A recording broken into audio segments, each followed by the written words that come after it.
नुदों जिहेतु फरायसाफोरनि बिपुल कुमार बसुमतारिया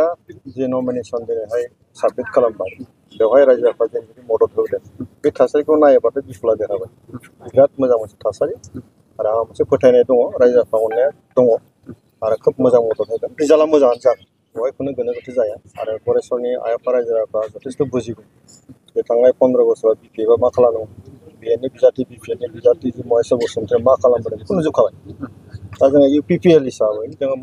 5 बोसोराव जों मोनदों प्रमद बर'नि सिङाव दा जोङो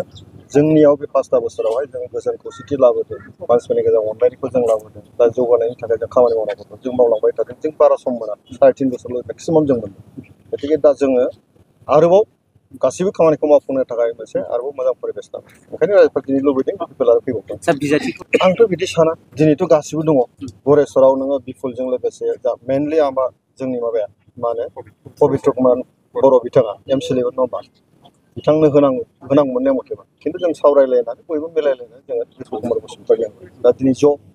दिनै पबित्रबो दङ कामेस्वरबो दङ कामिनिबो दङ प्रानेस्वरबो दङ गासैबो जोंनि जायफोर बिदों बेथ' नियम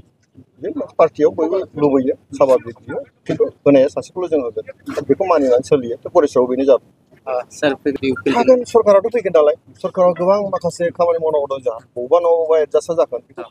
बेखौ लानानै खुनु सिन्था खालामनांगौ गैया आरो हाइकामाना बेनि सायाव जोंहा मोजां मोनसे बिसार दङ आरो भबिष्यतआव सोरखौ माबायदि खामानि मावनो थाखाय जों बिबान होगोन बेखौ जों साननानै दंखायो खालि पबित्रल' नङा पार्टिनि जेसेबां वार्कारफोर दङ